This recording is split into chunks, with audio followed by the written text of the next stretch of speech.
Wink pressed his left forefinger and thumb together as he leaned against the wall of the vending store. Electricity in the substandard wiring reached through each fingertip to its opposite, heating the cybernetics metal to an orange glow. He gently pinched the end of the cigarette opposite his lips, and the finest Viridian Pharmaceuticals tobacco he could afford flared to life. The vapors joined the acrid stink of something he hadn't realized was on his hands when he'd started. Across the street, the Riot Club thrummed with heavy bass lines and piercing guitar licks laid over the ceaseless grumble of traffic. The club's neon signage flooded the intersection like pink-purple moonlight, punctuated by staccato flashes from inside as the front door swung like pendulums, even this early. On the sidewalk just ahead, a woman about his age slowed her step, thinking she'd caught his eye. She gave him a long look up and down and swung her hips a little harder. Pretty enough, Wink thought, but he'd caught the whir of her servo's inner walk. He smiled noncommittally, and she kept going. His eyes trailed up the holographic replay above the riot's main doors. Nomi Kiri wailed silently into a microphone, hopping up and down to beats that had echoed down these streets the night before.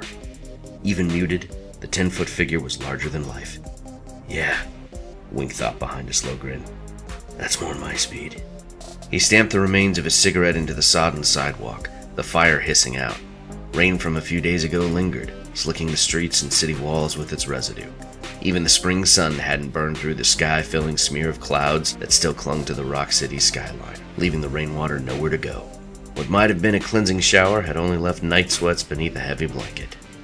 Shaking his head, Wink studied the intersection as he thought about the job ahead. He and some of the other roadies had been hired out by the band's frontman, Nicky Gold, for some side work, moving a crate of solid-state data from behind the riot to a truck less than a block away. His eyes moved to the rendezvous point, but no truck met his eye.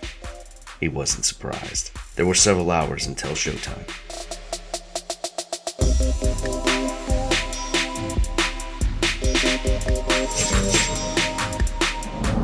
As we march closer and closer to the first public alpha playtesting of my new Cyberpunk role-playing system, working title Neon Skies, I felt it prudent to build something to get us all in the mood. I already did a video a few months ago as a primer on all the electronics side of this project, because there are a lot, over 50 LEDs, and requiring 2 9-volt batteries to power the whole damn thing. Now when you delve into a new genre, as good a place to start as any is Google image search. And I do use these images in my projects, but even if you don't, it's a great way to get a flavor for it, ideas for architecture, features to include in your build.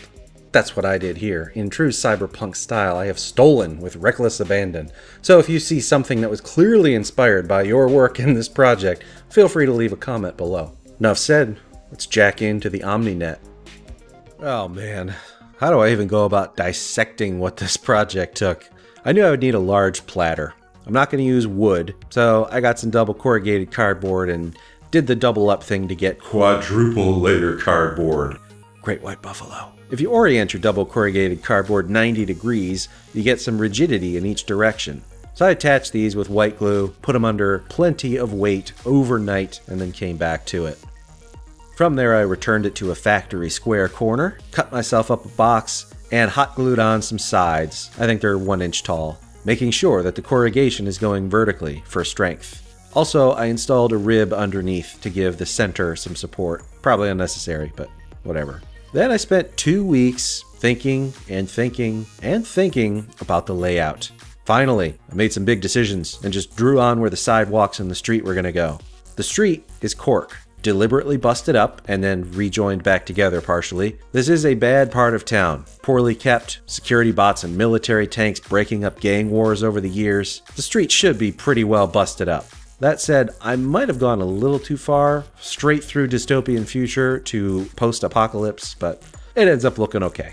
For the sidewalks, I used dollar store foam board, peeling the paper off one side, and then lightly scoring and chasing that with a mechanical pencil to create the curb. That foam got a solid, healthy layer of white Mod Podge.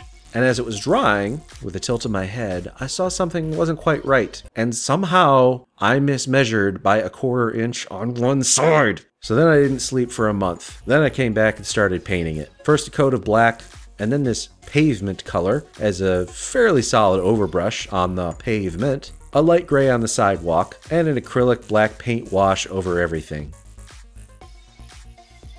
Lines on the street were simply done with some masking tape and an airbrush. I refuse to ever paint white or yellow with a conventional brush. It is the literal worst. Ugh. Oh yeah, that's satisfying. Oh yes, very nice. Yellow lines too. Nice, but actually too nice. Some of this paint needs to be chipped and worn away. So with a sponge and that original pavement color, we do a little bit of weathering. Blend it in.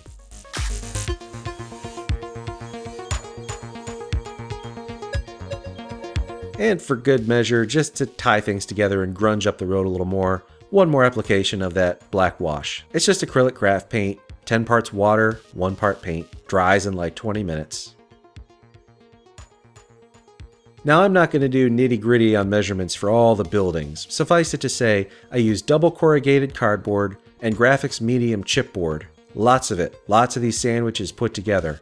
The graphics medium chipboard is going to be much better to paint on. It handles moisture better. The ridges of the corrugation won't show through. So the outsides of buildings generally are clad with that chipboard. The corrugated cardboard is just to give it bulk to attach to, and being that it's a 1/4 inch thick, there's a lot of area for hot glue when I attach them to the platter in the end.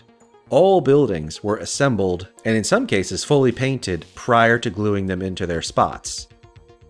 I had this old phone. It still works, and it doesn't have a cracked screen, so checking the measurements, I built a little holster for it.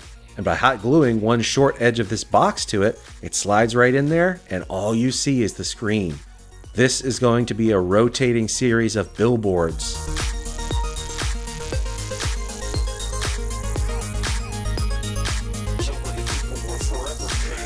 Next, I bought some fiber optic light pipe to experiment with. I've never tried this before, and I don't think I did it quite right. There are specific holsters you're supposed to get that you put the LED in one end and the fiber optic cable in the other, and it probably aligns them perfectly. Also, the shape of the LED probably matters. These probably aren't the best ones to use, but I just wanted to play around with it. So we'll come back to that later. One of these shops is definitely going to be a gun store, so I made a display window of some fine armament. These are just leftover Warhammer 40k bits. Paint them on and then glue them to this board. For windows, I used packaging plastic, although later I switched to graphics crafting plastic, but anything clear will work. Just glue it to the back side before assembling the building, and then attach the feature in the back. In this case, it's a gun display. I also mounted LEDs in the top and bottom of that display to illuminate them when it's dark. This building here is going to be a bank, and in those instances where I have exposed corrugation, I clad them with some cereal box. I think I can get away with this in a cyberpunk setting due to the brutalist architecture that's sort of characteristic of the aesthetic. I think with that last sentence I just lit my word-a-day calendar on fire. Anyway, buildings, buildings, and more buildings. And I keep a 28mm miniature at hand just to help me with scale, but in general I like to do 3 inches for the height of a single story. All the buildings were based with a medium gray and then given a black acrylic paint wash. Now when it comes to the electronics, the actual wiring of the electronics, I did a dedicated video on this a couple months ago, so I'm not going to go over how I designed and built these circuits. You can just go watch that video. But the idea is, about a 1/2 inch to 3/4 inch back from the window, I put in, whatever, a lab or an apartment. I just used Google image search, sized it, and printed it up. And yeah, it's cheating a bit, but I'm not going to spend years making the miniature insides of these when they're not even going to be playable. And Google image search is powerful. I mean, you got lots of examples here. Look at these. Lots of good stuff. Oh, the insides of the building were a mess to be sure. I'm not proud of it, but it doesn't matter because you're never going to see it. See? It's fine. And to make room for the wires to come through, I just punch a little bit away with a hole punch. Here's a first lighted test with a 9-volt battery. Yep, getting excited. But I felt like I needed some purples and oranges. I don't want just the primary colors, you know? So I got this strand of Halloween lights. Yes, cut them up, experiment. Now, glowing signs. Here's how I did this. I bought some printable transparencies and drew up my sign with black and white in Photoshop. But that toner goes on pretty thin. You can see here the light shines through it pretty easily. So I print multiple instances and glue them together with a thin, sparing application of white glue between the layers. 2 layers was enough to black out the light, but I did 3 for posterity. Also, backing up a moment, I did hit these with some clear coat before cutting them up, just to be safe. I don't know how well that toner is actually going to stick to that transparency. I have a toner printer, not an inkjet. The bodies of these signs are just chipboard, something like a 1/4 to 3/8 inch wide strips glued together, and then cereal box around the outside to cover up all the seams, make it nice and clean. This should leave enough room for the LEDs and their resistors. And in cases where I need to go not out the back but out the side, just use a hole punch to punch through the side of the box, sort of. Anyway, those LEDs act as point lights, and they don't really illuminate the sign evenly, so I took some polyfill and stuffed that in there. That helps disperse the light, make it a more uniform glow. That's how I did signs. We'll see them later. How about a body shop? Need a roll-up door. Single corrugated cardboard, peel the paper off one side, build a chipboard frame around it, and paint her up. Yeah, that's looking good. I think this was the first actual business in the whole street corners that I finished, and I started to get excited when I saw this result. Oh yeah. All right, now the Sushi Restaurant. This one I got really excited and jumped the gun, shared some pictures on the group, and a lot of you really seemed to like it. Here's how I did this. 1/8 inch diameter white plastic crafting rod, just white styrene. After spray priming it and then airbrushing it with a dark green, I chopped off little tiny pieces at a time. By rolling it, you get a clean cut as opposed to just stamping down with the blade. And I wanted the restaurant to be like the only upscale feature in this place, like probably where all the crime bosses meet, so it's well off. Just take a few wooden bits here and hit them with some watered down brown paint to stain them. Then just some Elmer's white glue to stick the sushi on those platters, and some acrylic paint. These are miniature paints because miniature paints are a bit thicker, more pigment rich. Just very carefully putting on thick dots and stripes of the right colors to make it look like sushi. Look at this wooden oval. I bet you $5 I can punch a hole in it. Haha. I stain that, glue that on, and attach my sign. Sushi shop done. Now certainly you've got to have graffiti in a cyberpunk setting, but I have no artistic talent, so I'm not going to try and draw or paint graffiti.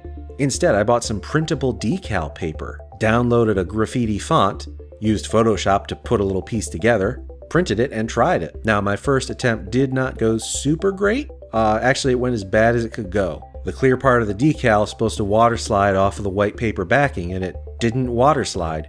Actually, it was very sticky, and in trying to help push it off, I easily wiped off the toner that was on there. Now, part of that's my fault because this is intended for inkjets, not toner printers. But, you know, there was some swearing. And then I double-checked the directions. Well, I looked at the directions for the first time, and it says that after printing, you need to hit it with some gloss clear coat. Now, I don't have any gloss, but I have matte, so I'm going to use that. 1 light to medium light misting with this stuff. Come back an hour later, and it's dry. Now, cutting it out as close as possible to the artwork, which is standard practice for decals, submerging it for a good 20 seconds, and prepping the spot with microset. And this time, oh, it slid off beautifully, just perfect. Felt like a piece of vinyl. So word to the wise kids, follow the freaking instructions. Now, after it dried, you can clearly see where the edge of the decal is. But what you typically do in response to that is take some matte varnish and paint it over there, 1 or 2 thin coats. So that's what I did, and it blended it in pretty nicely. Again, microset needs to go underneath as well as on top of it. So you prep the surface nice and wet with microset before you put the decal on, then you apply some on top as well. Also, remember, printers can't print white, so this yellow and orange was semi-transparent. What you're seeing here is 3 copies of the decal that I printed and overlaid exactly where it was to bolster that color. If you were to apply these on a white surface, it would look perfect, just as you designed it in Photoshop. If I were to put it on like a black surface, you almost wouldn't see it at all. Just something to consider. But used properly, I can say I do recommend this product. You want to make your own decals? $10, good to go. And into the days and days of building more buildings. Oh, I got a cool tip for you. I'll be back in 8 seconds. And remember that our sponsor is Heroes Horde for you 3D printers out there. Excellent selection, including all True Tiles lines. So look at this, it's a gift bag, and oh, it is blowing out the camera. Let's adjust the exposure here. That's better. Yeah, it's a gift bag from my wife's collection of 10,000 gift bags. Now, mask off, totally honest, I was getting fatigued with this project. The interior of the Riot Club, I kinda gave up on. But I used this as the wallpaper, or the inside of it, just to give a party vibe. And here's a sandwich of chipboard that I made the stage out of with a channel to put that light fiber in. And to finish out the club, the first floor is more windows with LEDs, using Google Image Search to cheat my way to the scene. And then I got to the point where I used my 3D printer to fill out some of the trickier bits that I was just too impatient to finish up. Got an ATM machine, a door. Here's a big bronze placard of the Viridian Pharmaceuticals logo. It's also about this time that I realized the importance of staying organized and cleaning as you go when you do projects like this. I don't know what's going on with me this year. This scene is very unlike me. Yeah, for these bits I used my Anycubic Photon. Really satisfying to knock something like this out in 15 minutes and then prime it, paint it, and wash it. But I'm just going around the scene adding some greeble.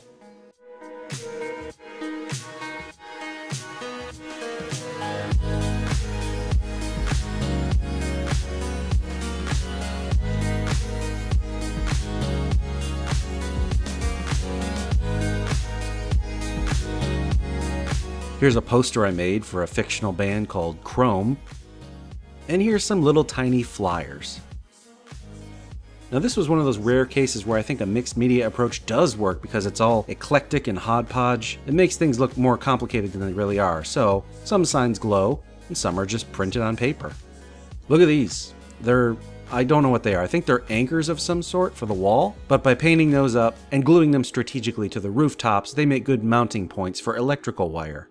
In hindsight, I regret doing this step. It takes away from the overall finished diorama. There is such a thing as adding too much.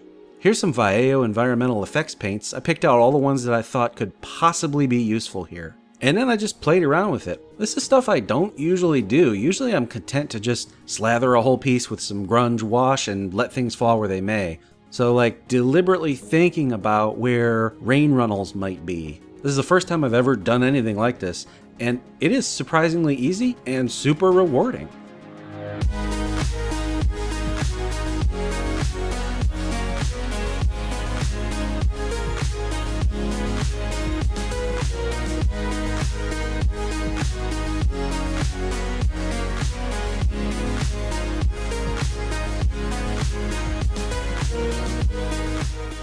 Folks, that's just about all I have to say about the construction of this thing. Now let's go back to street level at night and hear the conclusion of that vignette that kicked off this video.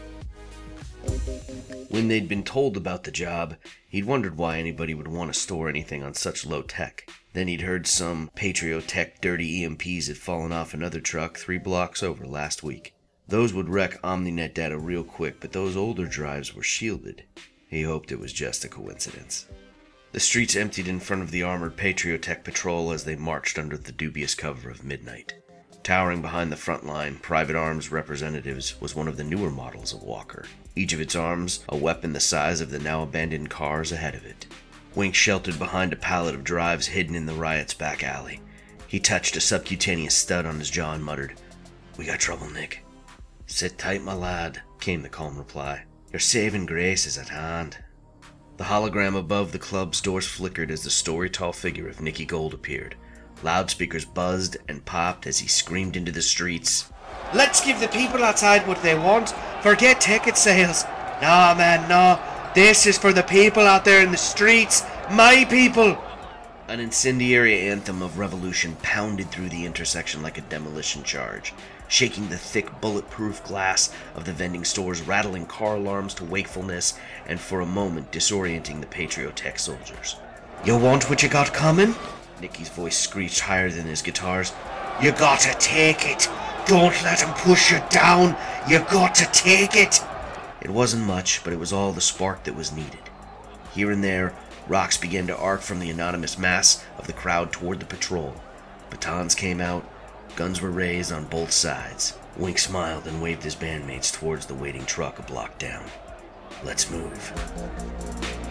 I do thank you profoundly for spending this time with me. If playtesting of Neon Sky sounds intriguing to you, make sure you follow me on Facebook and subscribe here on YouTube. I am Wylock. Make things, play games.